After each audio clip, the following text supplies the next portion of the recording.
Okay, Bismillah ar-Rahman ar-Rahim. Today we carry on with this here the for each method of an array. Okay, uh, we said that for each, this is, remember that this is a method. This is not just a like loops we have. This is a method on array. We have many methods in array, like we have map and many more. We can do slice, we can do a lot of things, and one of the methods is the for each. But we have to understand two things here, which we'll understand two things. Number one is the arrow function, and number second is the callback. Okay, there are two things here happening. One is the callback function. This is called callback function. Basically, what you're doing is you are sending a function to another function. Okay, and that too in a callback manner. So what does that mean, and what is an arrow function? We will try to discuss these things with many other stuff.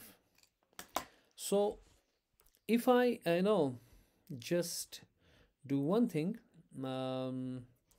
I just simply cut all this and I put up this here. I remove this. I do this thing. Okay, and I put a brace here. I put enter and I give it a go. Hopefully I give it a go. So there's some I have done something wrong here.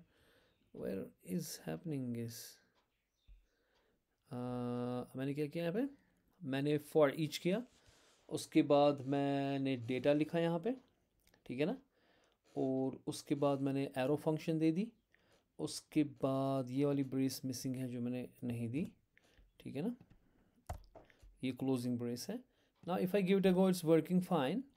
It's perfectly working fine. So what have I done? This is called arrow functions. We have to understand it कि ये मैंने क्या किया, कि ये कैसे आ गया, ठीक है ना. इसके ऊपर हम आएंगे वापस, लेकिन पहले इसको समझते हैं कि इसको मैंने कैसे किया. ठीक है, this is called as arrow function and this is a shorthand notation. कि जब आपके पास एक छोटा सा कोड है, तो आपका जो इंटरप्रेटर है वो बेसिकली आपके अंदर जो है compilation, just in time compiler and all, they do optimisations. और हम जो ES6 हैं उसने कहा कि भाई आप खुद ही क्यों ना कोड कंपैक्ट लिखें, आप कंपाइल, क्योंकि ऑप्टिमाइजेशन में भी टाइम लगेगा, आप खुद ही अपना कोड ऑप्टिमाइज क्यों ना करोगे. यानी कि अगर आपके पास एक छोटा सा मेथड है और आप इसको एक कॉल एंड जब एक कॉल होती है, पहले आप ये दिमाग में रखें कि हम ऑप्टिमाइजेशन फंक्शन कॉल में क्यों करना चाहते हैं, because function calls are costly. Remember that thing. इस चीज़ को थोड़ा समझते हैं हम कि फंक्शन कॉल कॉस्टली क्यों है. बहुत बार हम मैक्रोज इस्तेमाल करते हैं. मैक्रो में क्या होता है कि अगर आपने कहीं पे कोई चीज़ लिखी, एस कोई लिखा, और इसके पीछे मानो 4-5 लाइन्स है, ये एस रिप्रेजेंट करता है 4-5 लाइन्स को, और जहाँ जहाँ एस है हम चाहते हैं कि ये 4-5 लाइन्स जो है ना उस एस की जगह चिपक जाएं. तो जहाँ जहाँ एस होगा उसकी जगह 4-5 लाइन्स, जहाँ जहाँ एस है वहाँ ये लाइन्स चिपकेंगी. ठीक है ना, it's called as a macro. लेकिन फंक्शन जो होती है उसमें होता है आपके पास कॉन्टेक्स्ट स्विच. क्या हो जाता है? Context switch. So what is context switch happening here is कि आपका मैक्स जो जब आप कोई प्रोग्राम करते हो, ये लाइंस ऑफ कोड है, हमने मैक्सिमम टाइम्स अपना जो प्रोग्राम होता है वो पहले हार्ड डिस्क में होता है. हार्ड डिस्क में हम लाते हैं रैम के अंदर चीज़ें, रैंडम एक्सेस मेमोरी, क्योंकि जो हार्ड डिस्क है ये मैग्नेटिक है, ये नॉर्थ पोल साउथ पोल के हिसाब से अपने डेटा रखती हैं, और फिर इनको पहले कन्वर्ट करना पड़ता है इनटू द इलेक्ट्रॉनिक्स. इलेक्ट्रॉनिक्स करने के बाद ही फिर आगे चलेंगे. जो आपका प्रोसेसर है CPU, ठीक है, जो आपका प्रोसेसर है CPU, वो बहुत ज़्यादा फास्ट है, और अगर इसको चीज़ें लानी पड़ेंगी यहाँ से तो फिर इसमें बहुत टाइम लगेगा, या हैंग हो जाएगा, लगेगा कि हमारा सिस्टम हैंग हो रहा है, क्योंकि इसको बहुत टाइम लग रहा है आने से. तो इसलिए हमने मेमोरी हायरार्की दी है, यहाँ रैम दी है जो बहुत फास्टर है, उसके बाद हमने कैश मेमोरी दी है. जो कैश है वो तकरीबन सेम टेक्नोलॉजी है जो प्रोसेसर है, और फिर CPU के अंदर अपनी रजिस्टर, जैसे ये CPU है, इसमें अपनी रजिस्टर्स होती हैं जिस पे ये काम करता है, जो कॉल्ड रजिस्टर्स. और इनके साथ साथ यहाँ पे एक सेट ऑफ रजिस्टर होता है, what is called as prefetch queue. Prefetch queue. Are you guys with me? हाँ जी, यस सर। सो ये प्रीफेच क्यू है, ये रजिस्टर्स हैं। अब जो हार्ड डिस्क में आपका प्रोग्राम था वो रैम के अंदर आ गया, मानो बड़ा था, इसमें 100 लाइन्स ऑफ कोड थे। इस 100 लाइन में से फ़र्ज़ कीजिए 10 लाइन्स या 20 लाइन्स आ गई कैश के अंदर। इस 20 में से मान लीजिए 10 लाइन्स आपके CPU के इसमें है, यानी कि अगर ये 100 लाइन्स ऑफ कोड आपका है, ये वाला कोड जो आपका 100 लाइन्स है, इसमें से मानो 10 लाइन्स उठ के आ गई, वो आ गई किस में, into the registers of CPU। यानी कि यहाँ पे एक रजिस्टर होती है called IP, instruction pointer. Instruction pointer जो पॉइंट करता है कि मान लीजिए अभी आप लाइन नंबर 1 पे काम कर रहे हो, प्रोसेसर कर रहा है काम लाइन नंबर 1 पे, तो लाइन नंबर 2 जो है IP is pointing to line number 2 in this prefetch queue, ठीक है ना। तो यानी कि मैं जो मेरा प्रोसेसर है वो आपकी हार्ड डिस्क पे काम नहीं कर रहा, वो इस प्रीफेच क्यू पे काम कर रहा है, क्योंकि अगर उसको हार्ड डिस्क पे डायरेक्ट काम करना पड़ेगा तो वो बहुत स्लो हो जाएगा। तो हम इन द मीन टाइम यहाँ से यहाँ लाते हैं। अब ये क्यों हम करते हैं, टू रिड्यूस द कॉस्ट, क्योंकि ये बहुत चीप है और हम एक बहुत बड़ी 2 टेराबाइट्स की हार्ड डिस्क लगा सकते हैं। फिर रैम हमने 8 GB खाली लगाई है, फिर उसके बाद हम कैश पे आ गए एंड सो ऑन, ठीक है ना। तो एक मिनट, यहाँ से कोई बंदा आ गया।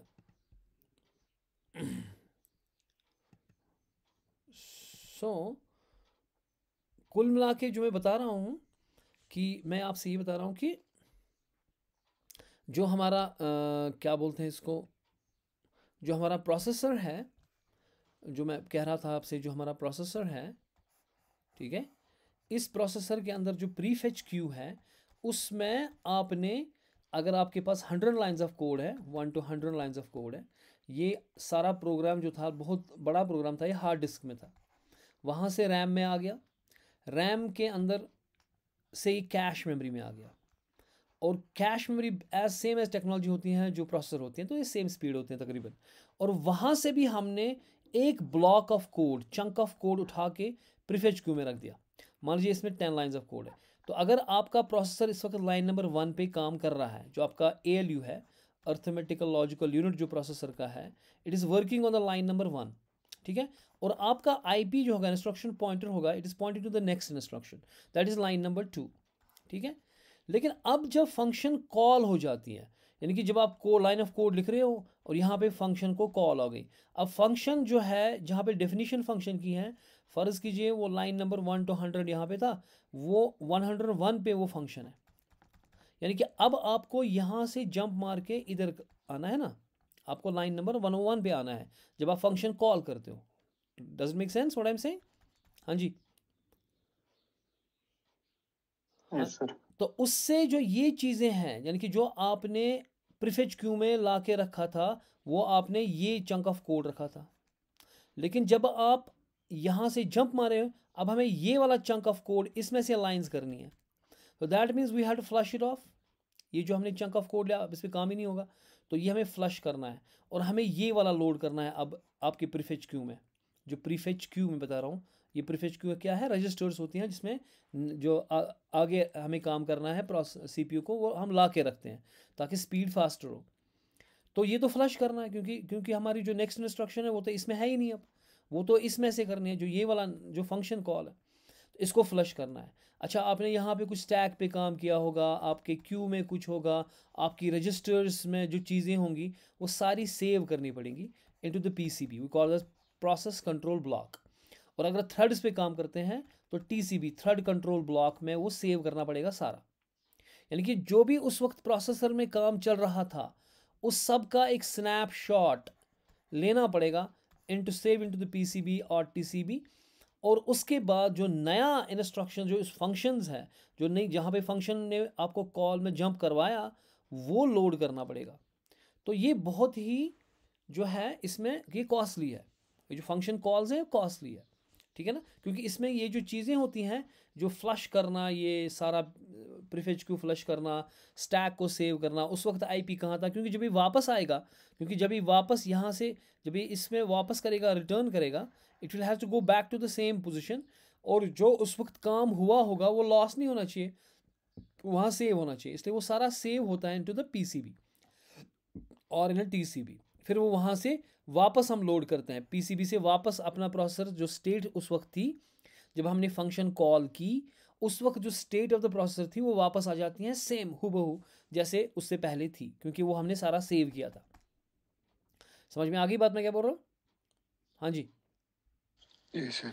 यानी कि जो हम लाइंस ऑफ कोड पे काम कर रहे थे, जो भी हमने काम किया था वो सेव रखा हमने, ताकि हम अब इस वाले फंक्शन का जो फंक्शन जिसके ऊपर हम काम कर रहे हैं उसका लोड करेंगे। मगर इसमें टाइम लगता है, इस ये कॉस्टली है थोड़ा सा। जब कॉन्टेक्स्ट स्विच होगा, कॉन्टेक्स्ट स्विच क्या होता है कि आप एक प्रोसेस कर रहे थे, प्रोसेस 1, अब आप प्रोसेस 2 पे चले गए, यानी कि जो फंक्शन कॉल नेक्स्ट थी। तो इस दौरान जो सीपीयू आपका वो बेकार बैठा है और आपको एक्स्ट्रा जो है ना काम लगता है कि पीसीबी मेंटेन करना, टीसीबी मेंटेन करना और वो सारी चीज़ें। तो इसलिए हम बोलते हैं कि भाई भाई तेरे को just one line of code है, जो फंक्शन आप कॉल कर रहे हो फंक्शन यहाँ पे, और जब यहाँ पे आपने ये फंक्शन लिखी है, इट इज़ जस्ट 1 और 2 और 3 लाइन्स ऑफ कोड, और उस पर आप इतना काम दाम जाम कर रहे हो। ठीक है ना?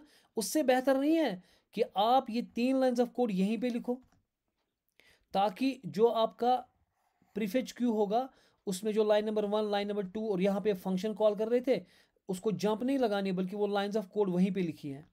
अगर वो लाइंस ऑफ कोड वहीं पे लिखी है तो क्या आपको कॉन्टेक्स्ट स्विच करना है? मुझे बताएं। No sir. कॉन्टेक्स्ट स्विच समझ में आ गया आपको? Yes sir. जिसे हम कहते हैं कि इनलाइन फंक्शन लिखना, सी प्लस में करते थे इनलाइन फंक्शन करना।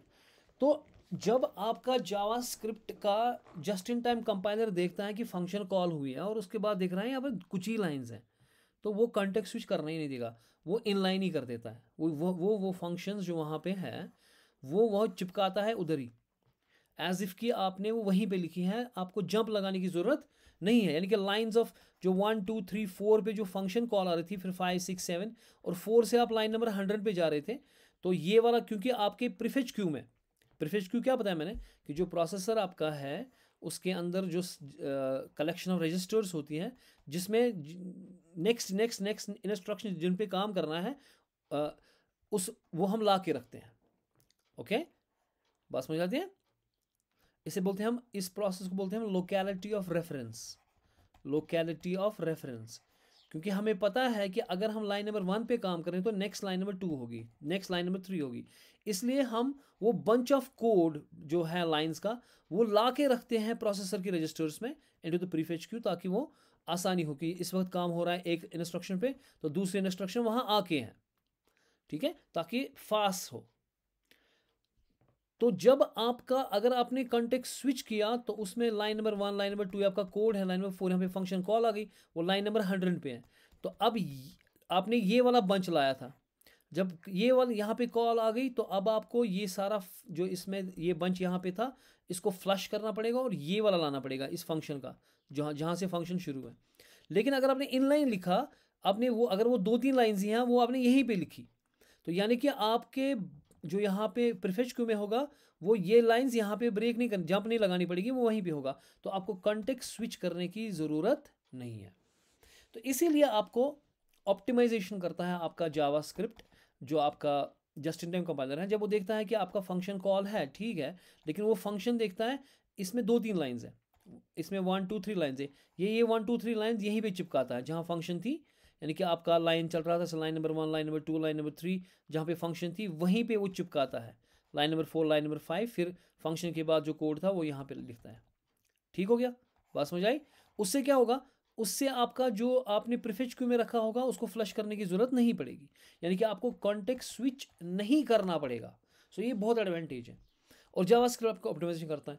फिर जो ES6 से आया उसने बोला कि भाई आप खुद क्यों ना करो ऐसा, आप मॉड्यूल, क्योंकि फंक्शंस क्यों करते हैं, ताकि हमारा प्रोग्राम मॉड्यूलर रहे और अलग फंक्शंस में हमारा कोड रहे, उसमें डिबगिंग आसान होती है। It is a best practice to have a modular programming, जहाँ पे इवन हम अलग अलग फाइल्स रखते हैं अलग अलग चीज़ों के लिए, और इस फाइल में अलग अलग कामों के लिए अलग अलग फंक्शंस रखते हैं ताकि हम ऑर्गेनाइज करें अपने कोड को। It is very important to use functions, लेकिन functions are costly because there is a context switch. So in that scenario अगर आपके पास छोटी फंक्शंस हैं तो आपको उसको इनलाइन ही करना चाहिए, आपको वहीं लिखना चाहिए। अब उसके लिए एक फीचर हमारे पास है, what is called as an arrow function, जो कि आपका जो कोड है वो बहुत कम, एक तो आपका जहाँ पे फंक्शन है वहीं पे हम काम कर रहे हैं, और दूसरी बात यह है कि इसमें लाइन ऑफ कोड बहुत कम हो जाता है। लाइन्स ऑफ कोड क्या हो जाता है बहुत, हम चाहते हैं कि हम अपने कोड जो है ना बिल्कुल मिनिमम लिखें। तो उसके लिए हम पहले ये सीखते हैं कि हम कैसे करेंगे, यानी कि जो मैंने ये काम किया, मैंने भी बंद किया, कि ये हम कैसे करेंगे ये वाली चीज़, ठीक है। तो उसके लिए पहले हम क्या करेंगे काम, फॉर ईच के ऊपर और आना है हमें, क्योंकि इसमें कॉल बैक फंक्शन है, और इसमें कॉल बैक में तीन चीज़ें, ये एक्चुअली ये सिर्फ एक चीज़ नहीं, तीन चीज़ें पास हो रही हैं, उसके बाद में वापस आते हैं। पहले हम सीखते हैं क्या, कि हमारा जो एरो फंक्शन है वो कैसे काम करता है। फ़र्ज़ कीजिए मेरे पास दो नंबर्स हैं, let I got a equals to 40 for example, and let b equals to 60। ठीक हो गया, ओके। ये सीखेंगे हम कैसे हम करेंगे। अब मेरे पास एक फंक्शन है जिसका नाम है, फ़र्ज़ कीजिए sum, okay. I got a sum function. तो मैं ये फंक्शन लिख लेता हूँ, मेरे पास फंक्शन एक है, इसका नाम है सम, और ये जो सम है इसको मैं दो वेरिएबल्स पास करता हूँ, वो एक कैच करेगा दो वेरिएबल्स में। अब मैं ए बी लिखूँ या सी डी लिखूँ, इट डजंट हैव, ये ए बी इस ए बी के साथ कोई वास्ता नहीं है, क्योंकि but I can write a same name because they are local to this sum, and this a and b is block level, they are not, they are available in this block, and these a b are available in the sum block, ठीक है ना, ये local variables हैं। अब मैं यहाँ कुछ नहीं कर रहा हूँ, मैं इसमें एक स्टेटमेंट लिख रहा हूँ, रिटर्न a प्लस b, मैं a और b जो मेरे थे उनको मैं ऐड कर रहा हूँ, and I want to return that, यानी कि रिटर्न का होगा, फंक्शन जहाँ कॉल होगी वहीं पे रिटर्न होगा। अब चाहे आप बाद में फंक्शन करो या पहले ही करो, हमें पता है कि हमारे पास पहले मेमोरी दी जाती है, उसके बाद एग्जीक्यूशन होता है, तो इसमें कोई प्रॉब्लम हमारे पास होगी नहीं। तो आप शायद कॉल इधर करो या चाहे कॉल आप नीचे करो, है ना, तो आपकी मर्ज़ी है। तो मैं यहाँ पे एक कॉल करता हूँ, चलो मैं नीचे ही कॉल करूँगा, ठीक है। तो कॉल मुझे किसको करनी है, इस फंक्शन को कैसे करूँगा कॉल, चलिए बताएं जल्द से। Sum, I will call the sum and I will send it to variables a, b, ठीक हो गया। लेकिन ये फंक्शन जो है ना मुझे रिटर्न करके देती है सम, यानी कि ये जो फंक्शन है, ये जब मैंने इसको कॉल किया, ये जो 40 वैल्यू है a का, a में 40 है, b में 60 है, ये 40 कॉपी होगा इनटू a एंड 60 कॉपी होगा इनटू b, ये इन दोनों का ऐड करेगा, यानी कि 100 ये रिटर्न करेगा ना। ये रिटर्न जब करेगा, ये रिटर्न करेगा बिल्कुल जहाँ पे कॉल आई थी, तो वो कैच करना पड़ेगा, इधर जो रिटर्न होके आ रहा है वो यहाँ पे कैच करना पड़ेगा किसी कंटेनर में, है ना। So that means maybe I will call it a variable here. Maybe I will call it let add equals to sum of a b, ठीक है ना। ये नॉर्मल फंक्शन है, नॉर्मल जैसे फंक्शन हम कॉल करते हैं, कि मैंने फंक्शन को कॉल किया, जब मैंने फंक्शन को कॉल किया उसमें हुआ क्या, कि इस फंक्शन को कॉल हुई, जो मैंने नाम लिखा, और उसको मैंने दो वेरिएबल्स भेजे, एंड ये जो और ये है इनका सेम ब्लॉक है, तो a एंड b मैंने भेजा इसको, ठीक हो गया। जब a एंड b भेजा, ये a गया कॉपी इस a में, ये b गया कॉपी इस b में, लेकिन ये a और ये a में कोई आपस में वास्ता नहीं है, अलग वेरिएबल्स हैं। अब you could write here x and y, no problem, then you return x and y, ठीक है ना, आपकी मर्जी है, आप अगर करना चाहते हो ये। तो अब मैं जो बोल रहा हूँ फ़िलहाल, मैंने कॉल की इस फंक्शन को, जब इसको फंक्शन को कॉल होगी तो will jump from here to here, right, and in that scenario this 40 is copied into this, 60 is copied into b, then I'm returning this, returning what, 100। ये रिटर्न जो 100 आएगा वो कहाँ पे रिटर्न होगा, यहाँ पे, यानी कि this function will be evaluated to 100, ये 100 एज एन इवेलुएट होगा, that 100 will go into the add, right, क्योंकि जो आपने सम फंक्शन किया वो रिटर्न करके जो लाएगा वो आखिरकार ये फंक्शन इवेलुएट होगी to 100, and that is put into the add. Now we can console.log this add simply। If I console.log this add, I'd say console.log, and I am creating, printing this add value. Now, if you say firstly here command K, give it a go. Now you see 100 आ रहा है मेरे को आराम से, आ रहा ना, ठीक है। अब मैं चाहता हूँ कि भाई साहब मेरे पास एक लाइन ऑफ कोड थी, वही परेशानी है ना कि मैं कॉन्टेक्स्ट स्विच क्यों करूँ, ठीक है ना। फ़र्ज़ कीजिए ये जो मैंने ऐड फंक्शन है यहाँ पे लिखा मैंने, ठीक है, ओके, मैं यहाँ पे लिखता हूँ, और ये सम कंसोल डॉट लॉग भी मैं यहाँ पे लिखता हूँ, ऊपर ही लिखते हैं, ठीक है।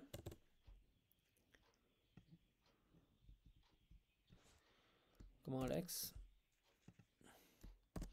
अब देखिए फ़र्ज़ कीजिए यहाँ पे मुझे बहुत सारी लाइंस ऑफ कोड यहाँ पे है, मेरा बहुत सारा लाइंस ऑफ कोड है यहाँ पे, और ये जो फंक्शन डेफिनेशन है वो लाइन नंबर मानो 1000 पे है या कहीं पर है नीचे, ठीक है। यहाँ और भी लाइंस ऑफ कोड है बहुत सारा इसके बाद जो मैंने किया है।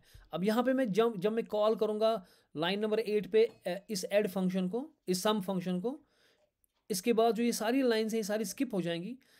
तो ये सम फंक्शन यहाँ से जंप मारेगी कहाँ पे, टू दिस, जहाँ पर भी ये होगी 1000 लाइन पे है, 2000 लाइन पे है, जिधर भी ये फंक्शन है ये उधर जंप मारेगी। लेकिन जो हमारा मेमोरी हायरार्की है उसने क्या किया होगा, जब हम ये जो प्रोग्राम कर रहे होंगे तो उसने ये चंक ऑफ कोड जो है, ये वाला चंक ऑफ कोड जो है उसने उठा के डाला होगा प्रीफेच क्यू में। तो ये प्रीफेच क्यू में ऐसे होगा ये लाइंस ऑफ कोड, ठीक है ना। यानी कि अगर हम इस वक्त इस लाइन पे कोड कर रहे हैं, आईपी जो मेरा होगा, इंस्ट्रक्शन पॉइंटर जो होगा रजिस्टर के अंदर, इसमें लाइन नंबर 9 का, अगर हम लाइन नंबर 8 कर रहे हैं अभी, तो लाइन नंबर 9 का एड्रेस होगा इसमें, और प्रीफेच क्यू में ये नेक्स्ट इंस्ट्रक्शन सारी हैं।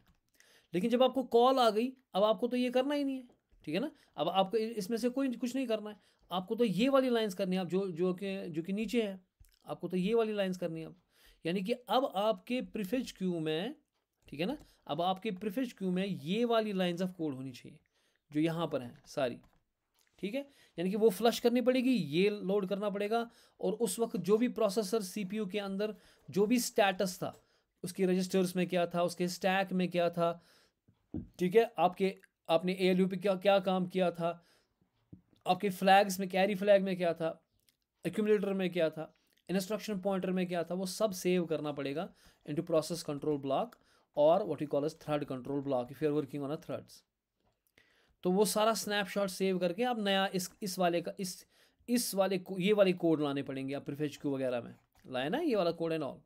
तो ये कॉन्टेक्स्ट स्विच कॉस्टली है, और मैं देख रहा हूँ खाली एक लाइन करनी है, वो भी रिटर्न वाली, बस, और कुछ नहीं करना है, और इसके लिए हम इतना सारा कर रहे हैं। इससे बेहतर नहीं था कि ये A+B आप वहीं कर रहे, इससे बेहतर नहीं था कि आप सीधे यहीं पे ये A+B करें, कॉल ना करें, बल्कि यहीं पे सीधे A+B करें यहीं पर। इससे बेहतर नहीं था कि आप कमांड जी, पता नहीं मैंने क्या लिखा है, उससे बेहतर नहीं था कि आप यहीं पर ये करें A+B करें। तो सिंपल एक लाइन ऑफ कोड था, इसके लिए फंक्शन कॉल करना। लेकिन function call as a modularity, as a programming structure करना अच्छी बात है, लेकिन इंटरनली जो कॉन्टेक्स्ट स्विच हो रहा है उसके लिए बुरी बात है। इसलिए हम दोनों को कंबाइन करते हैं, हम कहते हैं आप करो आपके फंक्शन के हिसाब से, लेकिन जो आपका जस्ट इन टाइम कंपाइलर है वो उठाएगा वो लाइन ऑफ कोड और यहाँ पे A+B चिपकाएगा, और इसको ख़त्म ही करेगा, फंक्शन कॉल ख़त्म करेगा। It will be like this, add is equal to A+B, so that there will be no context switch at all, क्योंकि आपके पास एक ही लाइन ऑफ कोड है। तो ये चीज़ करने के लिए अगर इसको शॉर्ट हमें करना है तो हम कर सकते हैं यहाँ पे काम। पहले मैं इसको वापस लाता हूँ। पहला जो मैं शॉर्ट कोड करूँगा वो ये करूँगा कि मैं कंबाइन करूँगा फंक्शन कॉल, जो मेरी फंक्शन कॉल है यहाँ पे, कमांड एक्स को मैं थोड़ा बाहर यहाँ पे लिखता हूँ, मैं इस फंक्शन कॉल और यहाँ पे कॉल है ना, इस फंक्शन कॉल और इस फंक्शन को कंबाइन करता हूँ। So I will combine call and function definition, ठीक है। तो कैसे, मैं एक काम करूँगा, मैं यहाँ पे ये ले जाऊँगा, मैं कॉल नहीं करूँगा, मैं फंक्शन ही उधर ही लिखूँगा, ठीक है। मैंने क्या किया, कॉल नहीं की, फंक्शन, कमांड जी, एक मिनट मैं दिखाता हूँ आपको, मैं ये बंद करूँगा पहले यहाँ पे, ठीक है। मैं यहाँ पे लिख रहा हूँ लेट एड इक्वल्स टू, उसके बाद मैं सीधे फंक्शन जो डेफिनेशन है वही लिख रहा हूँ वहाँ पे, ठीक है। यानी कि जो फंक्शन डेफिनेशन है वही मैंने लिखी और असाइन किया, यानी कि कॉल मैंने हटा दिया, I remove the call, remove call, code को कंपैक्ट करने के लिए मैंने कॉल रिमूव की, ठीक है। और अब मुझे कॉल करने की ज़रूरत नहीं है, मैंने सीधे ही फंक्शन लिखा और फिर लिखा सम A,B वगैरह एंड सो ऑन, यानी कि मुझे कॉल करने की ज़रूरत नहीं है क्योंकि मैंने फंक्शन ही उधर लिखी। जब फंक्शन उधर लिखी तो कॉल क्यों करोगे, ठीक है ना। इसमें कुछ गड़बड़ हो गया, हमारे पास कुछ गड़बड़ किया हमने यहाँ पे। इसमें देखते हैं हमने क्या किया। मैं क्या कह रहा हूँ, let add is equal to function sum a comma b, उसके बाद return a plus b console dot log. अब मैं कर रहा हूँ ऐड, इस ऐड को मैं यहाँ पे प्रिंट कर रहा हूँ। ये अनडिफाइंड क्यों बता रहे हैं मुझे? हमने मतलब कुछ और कोड लिखा है इसको। A40 है, B60 है, मैं यहाँ पे लिख रहा हूँ लेट ऐड इज इक्वल। अब मैं फंक्शन को ही लिख रहा हूँ डायरेक्ट, यानी कि कॉल मैंने हटा दी। ठीक है, जो कॉल हमारे पास पहले हम कॉल कर रहे थे उसके बाद कर रहे थे, अब हमने यहाँ पे सीधे ही लिखा कि add is equal to function, ठीक, और सम मेरे पास है ए कमा बी, में इसको भेज रहा हूँ। ए कमा बी जो है इसको हम दे रहे हैं, ठीक है ना। तो रिटर्न ए प्लस बी। हाँ, एक चीज़ यहाँ पे है, वेरी गुड, दैट्स इंपॉर्टेंट। ये क्यों ऐसा कर रहा है, क्योंकि ए बी जो है ना, देखो कॉल में हम इसको ए बी भेज रहे थे, कॉल में क्या भेज रहे थे, ए बी भेज रहे थे ना। तो इसमें, और ये जो वाला ए बी है, ये इसको इस ए बी के साथ कोई वास्ता है नहीं, ये अलग है, ठीक है ना। तो इसको ये ए बी भेजना है ना कहीं से, तो वो हम यहाँ पे भेजेंगे इसको, जहाँ मैं कंसोल कर रहा हूँ, ऐड जो मैं कर रहा हूँ, यहाँ पे मैं इसको ये ए बी भेजूंगा, क्योंकि मैं तो भेज ही नहीं रहा था। तो अब ये बराबर 100 दिखाएगा। तो ये एक तरीका हो गया कंपैक्ट करने का। अब दूसरा ये है कि जब फंक्शन उधर ही है, देखो जब फंक्शन कहीं और थी तो मैं उसको उसके नाम से पुकार रहा था कि भाई सम फंक्शन को कॉल करो। अब जब फंक्शन, यानी कि बच्चा दूर था, मैं उसको बुला रहा हूँ, जैसे इफला दूर है, या my kid is Jain, he somewhere else, I will call him Jain come here. तो मुझे उस फंक्शन को कॉल करनी पड़ेगी, तो इसलिए उस फंक्शन का नाम होना चाहिए था। जब कहीं और फंक्शन है तो आपने कॉल करनी है, तो आपको उसका नाम लिखना चाहिए था। अब जब फंक्शन उधर ही है तो मैं कॉल कर ही नहीं रहा, तो मुझे क्यों उसका नाम रखना है, ठीक है ना। तो मैं इसको यहाँ पे जो है कमांड सी कमांड वी, मैं यही चीज़ लिखता हूँ फिर से। पहले मैं इसको बंद करूँगा। अब मैं एक और चीज़ कर रहा हूँ, मैं इसको एनोनिमस बना रहा हूँ। क्या बना रहा हूँ, एनोनिमस को विदाउट नेम, यानी कि मैं इसका ये सम हटा रहा हूँ, मुझे ज़रूरत नहीं है अब इसका नाम लिखने की, क्योंकि मैंने फंक्शन वहीं पे लिखी, तो मुझे इसको कॉल करने की ज़रूरत नहीं है, तो मुझे उसका नाम भी ज़रूरत नहीं है। तो अब अगर मैं इसको रन करूँगा ये फिर भी काम करेगा, ठीक है ना, इट विल वर्क फाइन। अगर कमांड के करेंगे हम पहले, अब if I run it, it is still working fine, give me the 100 answer. ठीक हो गया, समझ आ रही। पहली बात में मैंने क्या कहा कि आप कॉल हटा दो, और कॉल रिमूव कॉल और डेफिनेशन को आप कंबाइन करो।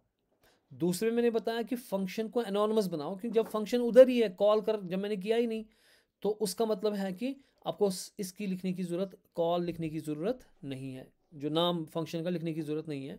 अब खाली फंक्शन लिखो और नाम के बगैर एनोनिमस फंक्शन लिखो। अब दूसरी बात जो है, मैं इसको कमांड सी, अब मैं और इसको कंपैक्ट बनाना चाह रहा हूँ, command V. I want to now, मैंने अनाउंस बनाया, I want to remove the function keyword. जो ये फंक्शन कीवर्ड है मैं उसको भी रिमूव करना चाहता हूँ, रिमूव फंक्शन कीवर्ड। ठीक हो गया, मैं इस फंक्शन कीवर्ड को भी रिमूव करना चाहता हूँ, कंपैक्ट करना चाहता हूँ। तो अगर मैं फंक्शन कीवर्ड को यहाँ पे रिमूव करूँगा, ऐसे मैंने किया रिमूव, लेकिन मसला है कि इसको बताना पड़ेगा ना कि ये फंक्शन है। उसके लिए जावास्क्रिप्ट ने एरो ऑपरेटर दिया, उसने कहा कि उसके बदले एरो लगाओ यहाँ पे।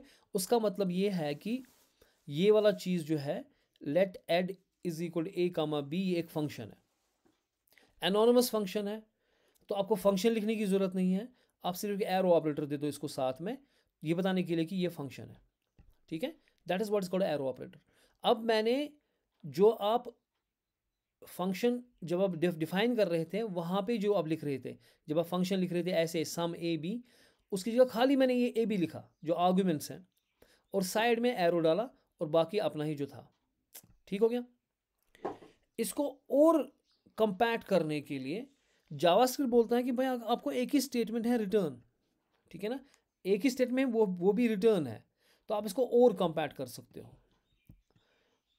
मैं इसको कमांड सी करूँगा और उसको मैं बंद करूँगा, मैं यहाँ पे लिखूँगा अब यहाँ पे देखो मैं कमांड वी करूँगा, देखो मैं इसको कितना कॉम्पैक्ट बनाऊंगा। अब एक पहले मैं इसका रिटर्न ख़त्म करूँगा, अब मैं रिमूव करूँगा रिटर्न भी, रिमूव रिटर्न एंड ब्रेसेस, ठीक है। अब मैं रिटर्न भी रिमूव करूँगा, ब्रेसेस भी रिमूव करूँगा। देखो यहाँ पे मैंने रिटर्न, पहले मैं ब्रेस ख़त्म करूँगा, ये रिटर्न ख़त्म करूँगा, ठीक है, और उसका ब्रेस भी ख़त्म करूँगा। तो अब ये वन लाइन ऑफ कोड बन गया और it will work exactly fine. Command के, ये देखिए ये फिर से बिल्कुल वही काम कर रहा है। तो जो आपने देखिए, जो आपने फंक्शन पहले कॉल की, ठीक है, उस कॉल के वक्त आर्गुमेंट भेजे, फिर यहाँ पे, और उस कॉल जहाँ पे की वहाँ पे जो फंक्शन पहले यहाँ पे लिखी आपने वो डिफ़ाइन की यहाँ पे, और यहाँ रिटर्न था, और फिर यहाँ से जो चीज़ें आ गई वो इधर इस यहाँ पे जो वेरिएबल होगा उसमें जाएंगी। ये सारा किस्सा ही आपने ख़त्म किया, आपने एक लाइन ऑफ कोड में वो सारा काम कर दिया, ठीक है। अब देखो एक लाइन ऑफ कोड में इतना कॉम्पैक्ट हो गया ये कि just a one line of code, everything is there, there is no call, there is no function. जो कीवर्ड फंक्शन था हमारे पास फंक्शन कीवर्ड था वो भी नहीं है, हमारे पास रिटर्न था वो भी नहीं है, हमारे पास कॉल थी वो भी ख़त्म हो गई। बात समझ आई? तो एरो ऑपरेटर ने हमें लाइन ऑफ, देखो लाइन 15 जो है कितनी कॉम्पैक्ट है, कोड कितना कॉम्पैक्ट हो गया। वरना यही चीज़ लिखने के लिए हमें पहले कॉल करनी थी, फिर फंक्शन लिखनी थी, फिर वहाँ पे चीज़ें करनी थी, फिर वहाँ रिटर्न करना था, फिर वो यहाँ पे आता, और and so on and so fourth. हाँ जी, ये बात समझ में आ गई आपको? मुझे बताएं आप। Yes, sir. Is clearly arrow function clear now? This is what I did here. अब आपको ये समझ में आएगा मैंने क्या किया, कि मैंने जो इसकी फंक्शन जो लिखना था ना, मैंने क्या कहा, फॉर ईच। फॉर ईच क्या करता है? फॉर ईच, शाबाश, फॉर ईच हर एलिमेंट के लिए फंक्शन कॉल करता है। तो हम यहाँ पे फंक्शन कॉल कर रहे थे, फिर नॉर्मली अगर हम इसको लिख रहे थे, हम कैसे लिख रहे थे, हम कह रहे थे कि भाई साहब जो A R dot for each करोगे आप, फॉर ईच, ठीक है ना। तो उसके बाद आप कह रहे थे भाई साहब ये एक फंक्शन को कॉल कर रहा है, तो आपने वो फंक्शन लिखी यहाँ पे, फिर उस फंक्शन को डिफाइन करोगे आप यहाँ पे, है ना, using the function keyword. Function keyword से वो फंक्शन डिफाइन करोगे और उसके बाद उसके ऊपर काम करोगे, और यहाँ पे 3 चीज़ें पास करता है फॉर ईच, मैं अभी बताऊंगा पहले। लेकिन मैं पहले बता रहा था आपको कि मैंने एरो फंक्शन से कितना कंपैक्ट किया इसको, कि फिर वो फंक्शन में आप यहाँ लिख रहे हो जो भी काम आपको करना है, ठीक है ना। तो एक कॉल हो रही है, फंक्शन डेफिनेशन हो रही है, मैंने कहा नहीं ये सारा मत करो, इसको कंपैक्ट करो, सिर्फ आप जो चीज़ आप भेज रहे हो इसको, जैसे ये डेटा, सिर्फ वो रखो, आर्गुमेंट रखो, और फंक्शन कीवर्ड हटाओ, एनॉनमस रखो, फन जो नाम है फंक्शन का वो भी ख़त्म करो, और जो फंक्शन कीवर्ड है वो भी ख़त्म करो, एनॉनमस रखो, फंक्शन कोई नेम नहीं है, सिर्फ एरो ऑपरेटर दे दो बस। और आपको क्या काम करना है वो यहाँ पे लिखो, जो भी आपको काम करना है वो लिखो, इस फंक्शन के जो भी फंक्शन का काम है वो यहाँ पे लिखो। बात समझ आ रही कि नहीं समझ आ रही? हाँ जी। Yes, yes, sir. So this is the way we write the arrow function, ठीक है। मैं इसको अब खोलता हूँ ताकि अब हम एरो फंक्शन पे काम कर सकें। ये वाली चीज़ मैं बंद करता हूँ, ओके, ये भी नहीं चाहिए मेरे को, ये भी बंद करते हैं। अच्छा जी, फिलहाल इसको रिमूव करते हैं, मुझे बंद क्या करना है ताकि कम्पैक्ट दिखे यहाँ पे। तो मेरे पास एक एरे है और मैंने इसका एक मेथड फॉर ईच लगाना है।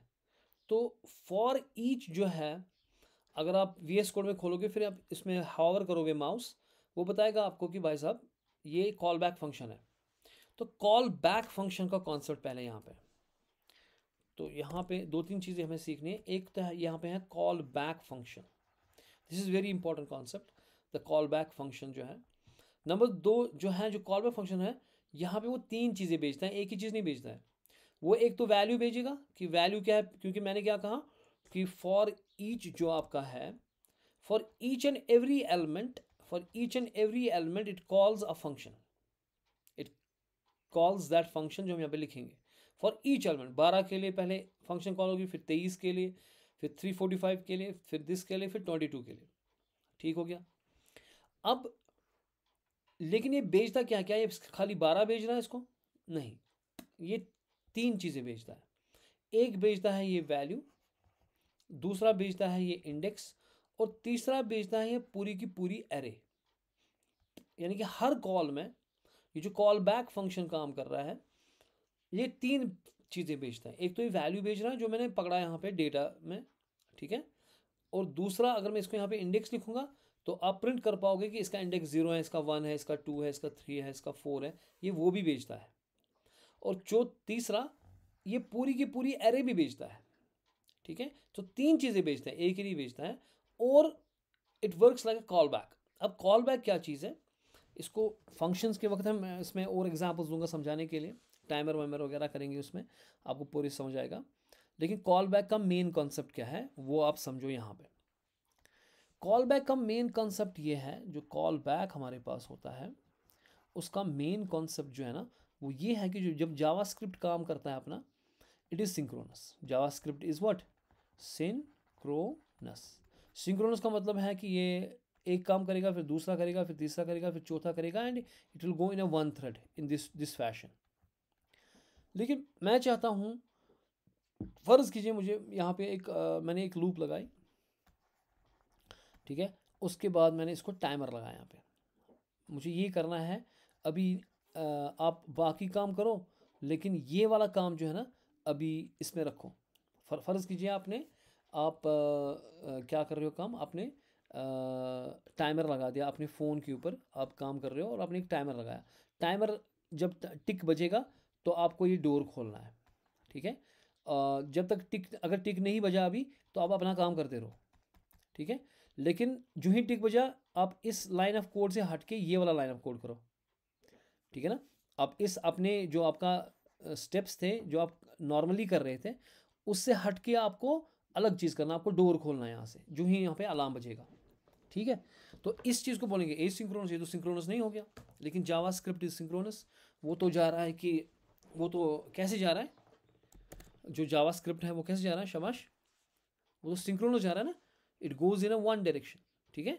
यानी कि आपका स्टेप 1 के बाद स्टेप 2, स्टेप 3 चला जाएगा। लेकिन अब आप इस जो आपका नॉर्मल फ्लो है, जो आपका नॉर्मल फ्लो है, इससे हट के आप कोई चीज़ करना चाहते हो, so you use here what is called as the call back function. Call back function जब होगी, वो आपको अपने नॉर्मल रूटीन से हटा के आपको किसी और काम पे लगाएगी, ठीक है। और उसमें टाइम भी लग सकता है, अगर उसमें मान लो टाइमर लगा है, हमने उसमें टाइमर लगाया हुआ है और वो आपको रोक रहा है, तो in the mean time you can go forward, आप आगे चल सकते हो। लेकिन बाद में जब कॉल बैक का टाइमर हटेगा, ये वापस आ सकता है आपके फ्लो के ऊपर यहाँ पे, तो आप इसके ऊपर वापस काम कर सकते हो इस फंक्शन के ऊपर, ठीक है। तो आपने नॉर्मल फ्लो से हटा के इसको साइड में कर दिया, ठीक है, साइड क्यू में रख दिया, ओके। और क्यू में फिर वापस आ रहे हो। अगर आपको याद होगा, मैंने आपको समझाया था इवेंट लूप हमारे पास होता है। वो इवेंट लूप का मसला यही है कि आपने इवेंट्स आ गए हैं, वो इवेंट्स रखे हैं आपने, और आप अपना काम भी कर रहे हो, यहाँ से अपना काम कर रहे हो, आप इवेंट्स के ऊपर काम कर रहे हो। जैसे क्लिक, माउस के क्लिक पे मैंने अभी माउस का क्लिक किया, उस पर मैं कोई काम करना चाहता हूँ, मेरा नॉर्मल फ्लो इधर से जा रहा था, लेकिन माउस का क्लिक बीच में आ गया, उस पर कुछ काम हो रहा है।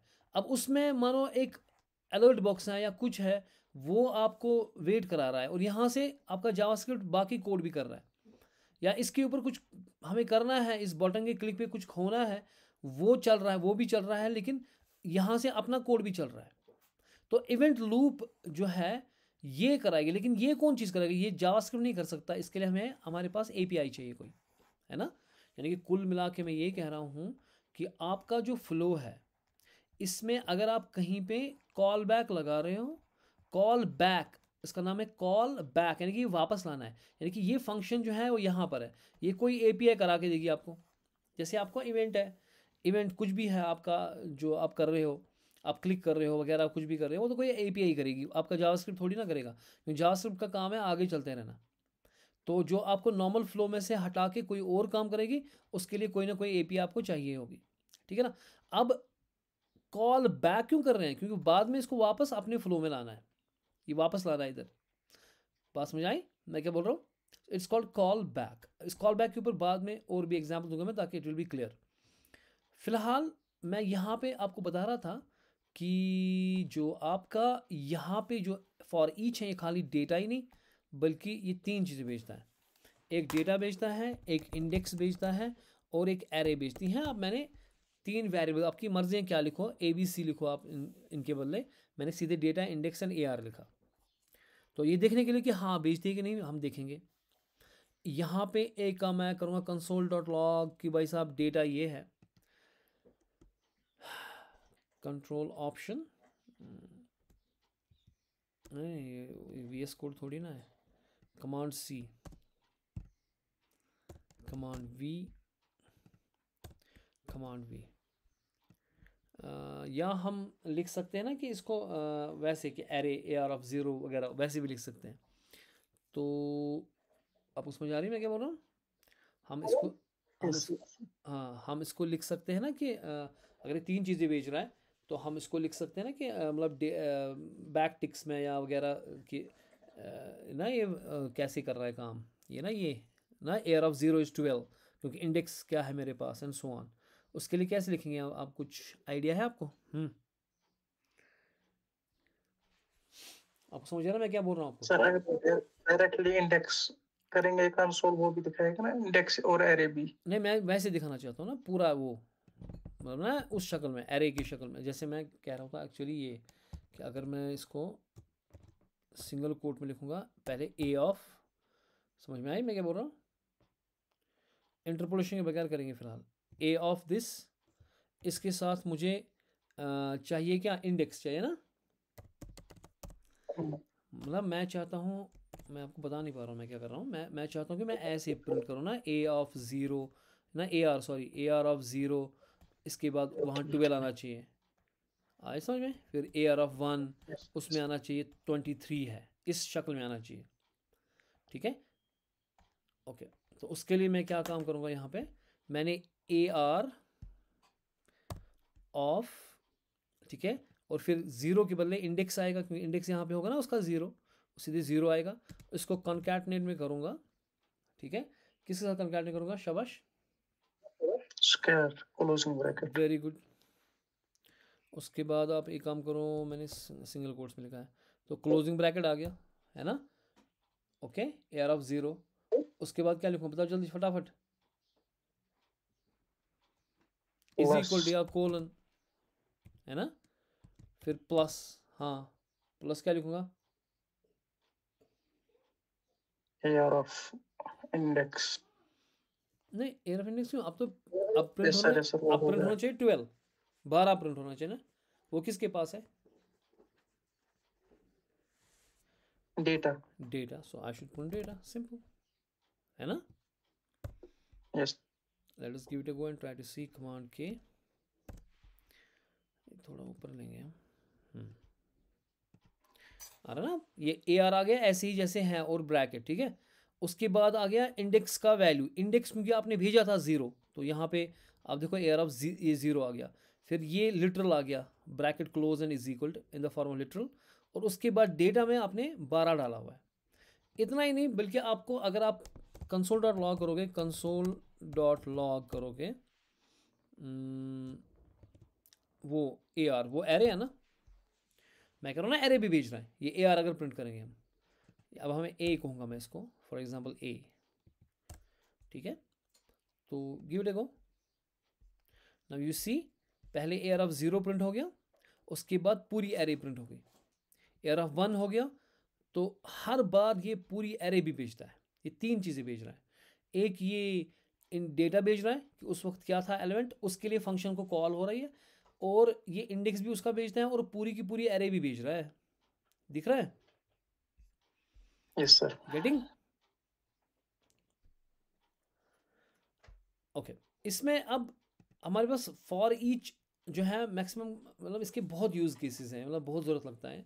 मैं एक सिंपल यूज़ केस आपको दिखा रहा हूँ कि मैंने क्या काम किया। यहाँ पे ये एरे है, ठीक है, और मैंने एक सम वेरिएबल लिया, उसमें ज़ीरो डालेंगे फ़िलहाल, ठीक है। अब मैं क्या काम कर रहा हूँ, मैं यहाँ पे मुझे इंडेक्स की ज़रूरत नहीं है, अब ए की ज़रूरत नहीं है, इनको छोड़ो, मुझे खाली डेटा चाहिए, ठीक है। अब ये एक एक करके 12, पहले 12 डेटा में जाएगा, फिर 23 जाएगा, फिर 345 जाएगा, और मैं चाहता हूँ कि इन सब का सम करूँ, मैं सब एरे की सम करूँ, ठीक है ना। So I will just close this one time. Okay, मैं चाहता हूँ कि मैं इन सब का क्या करूँ, सम। तो मेरे मेरे पास एक वेरिएबल है जो सम है, मैं इसको करूँगा सम प्लस, ये मैंने लेट किया, ये वैर करना पड़ेगा क्योंकि ये फंक्शन के अंदर हम करें ना, सो ये वैर से करेंगे, ग्लोबल रखना पड़ेगा। Sum plus is equal to किस, क्या करूँ मैं, सम प्लस डेटा डेटा, सीधी सी बात है, very good. Sum plus is equal data, और फिर ये फंक्शन बंद हो गई, और मैं लास्ट में यहाँ पे कंसोल डॉट लॉग करूँगा, कंसोल डॉट लॉग, मैं कहूँगा भाई साहब sum of array equals to and concatenate it with the sum, ठीक हो गया। अब जब मैं इसको रन करूँगा तो कमांड की करें पहले, इसको कमांड की क्यों देखो, सम ऑफ द एरे इज 447, इसने पूरा ऐड कर दिया, 447 आ गया हमारे पास, ठीक है। बात समझ आ रही है, हाँ जी। Yes sir. ओके, सो अब हम करेंगे काम, I think we should work on the, there are many string functions जो हमारे पास हैं, स्ट्रिंग के जो ऑपरेशंस हैं, उसमें हमने बहुत सारे किए, अभी और भी करने हैं, जैसे सर्च हो गया, मैच हो गया, मैच ऑल हो गया, और स्ट्रिंग आइट्रेबल होती है, उसके ऊपर काम करना है। फिर अब ये साथ साथ वहाँ थोड़ा सा और पढ़ेंगे हम, छुट्टी नहीं करेंगे अभी।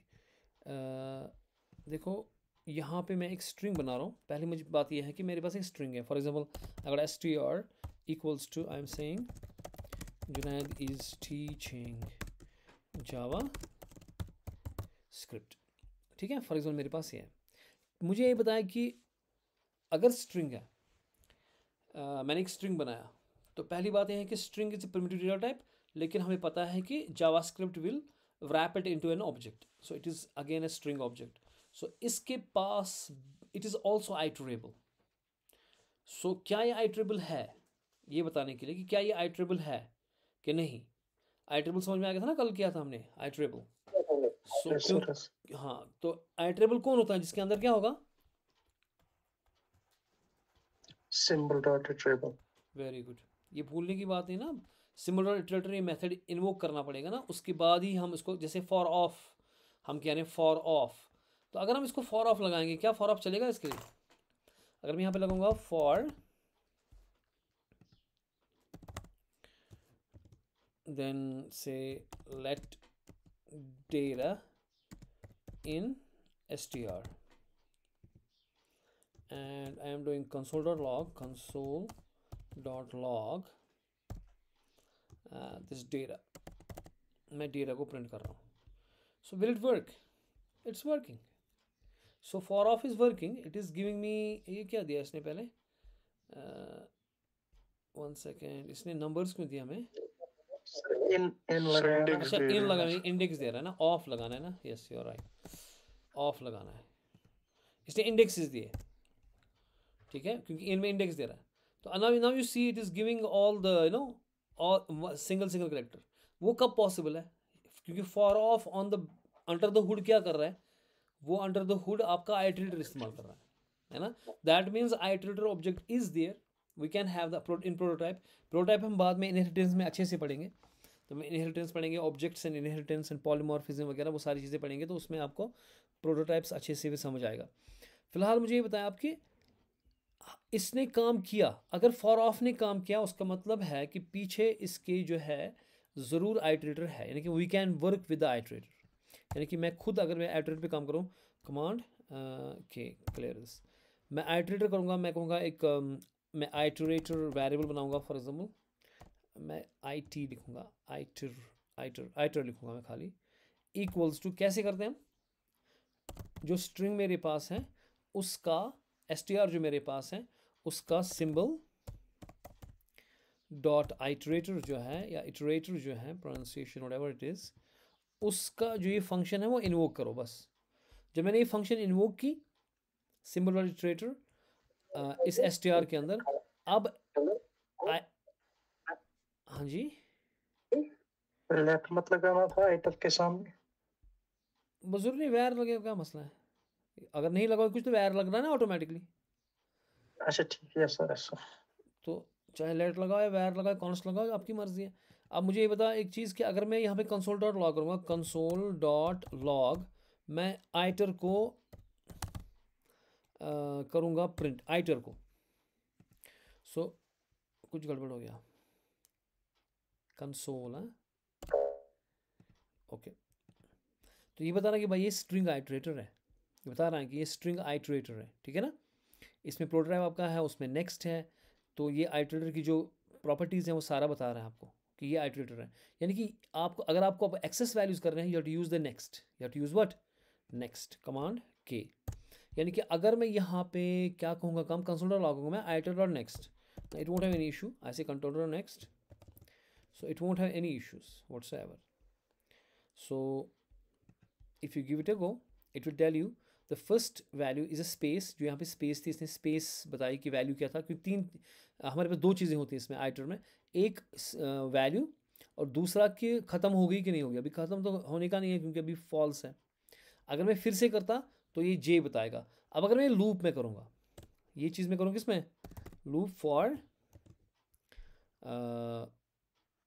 i equals to 0, i is less than, कहाँ तक करूँगा मैं, शाबाश, लेंथ str डॉट लेंथ। क्या लेंथ को मुझे पेरेंट्स लगाने हैं?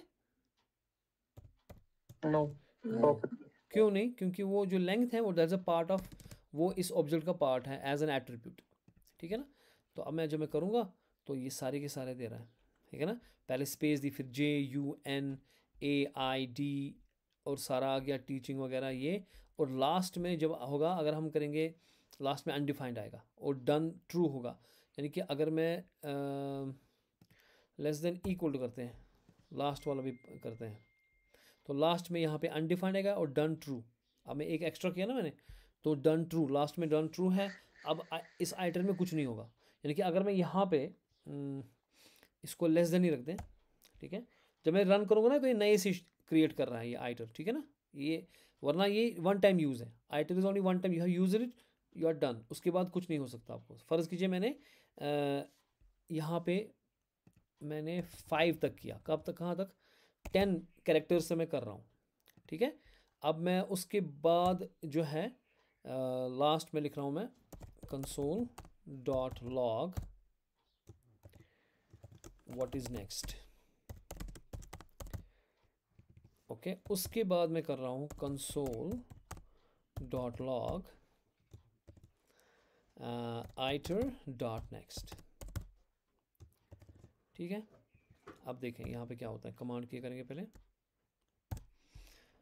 पहले ही क्या काम करेगा, ये जो 10 तक तो चलेगा, ये नेक्स्ट यानी कि 10 नेक्स्ट चलेंगे ये इस लूप की वजह से, ठीक है। तो 10 यहाँ पे चल गए, तो उसने JUNAID किया, स्पेस किया, IS किया, और व्हाट नेक्स्ट आ गया अब यहाँ पे। उसके बाद जब आप आइटर कर रहे हो, ये अब कौन कर रहा है, स्पेस कर रहा है प्रिंट। यानी कि इज़ के बाद जो स्पेस है, यानी कि इज़ के बाद ये जो ये स्पेस है ये प्रिंट कर रहा है, ठीक है। क्योंकि आइटर वहाँ तक पहुँच चुका था, यहाँ तक पहुँच चुका था। भाई इसके बाद जो भी आप काम करोगे, जैसे फॉर एग्जाम्पल मैं यहाँ पे 15 तक चलता हूँ, ठीक है। उसके बाद मैं करूँगा तो व्हाट रन करना है यार, कमांड के गिव इट अ गो।